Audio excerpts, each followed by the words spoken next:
तेनालीराम कृष्टू एक भारतीय कवि, विद्वान, विचारक और श्री कृष्ण देवराय के दरबार में एक विशेष सलाहकार थे।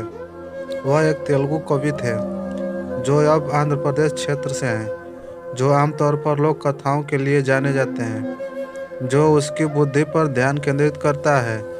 तेनालीराम का जन्म 16वीं शताब्दी में आंध्र प्रदेश राज्य में हुआ था।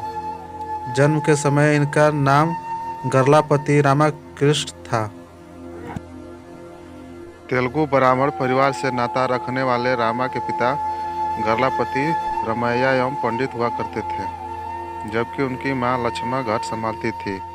कहा जाता है कि जब तेनाली रामा छोटे थे तभी उनके पिता का निधन हो गया था, जिसके बाद उनकी मां उनको लेकर अपने माता पिता के यहाँ चली गई थी। उनके नाम के आगे तेनाली इसलिए जोड़ा गया क्योंकि वो जिस गांव से आते थे उसका नाम तेनाली था। तेनाली रामा द्वारा लिखे गए पांडुरंग महात्म्य काव्य को तेलुगु साहित्य में उच्च स्थान दिया गया है। इस काव्य को इस भाषा के 5 महाकाव्यों में गिना जाता है। इतना ही नहीं, इसलिए उनका उपनाम विकट कवि रखा गया है। महाराज कृष्ण देवराय वर्ष 1509 से 1529 इस काव्य को इस भाषा के 5 महाकाव्यों में गिना जाता है। इतना ही नहीं, इसलिए उनका उपनाम विकट कवि रखा गया है।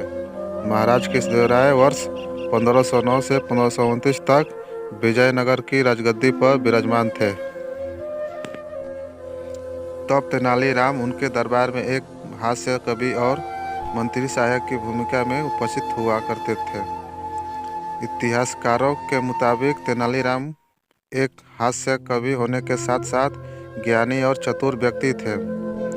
तेनालीराम राज्य से जुड़ी विकट परेशानियों से उभरने के लिए कई बार महाराज कृष्णदेवराय की मदद करते थे।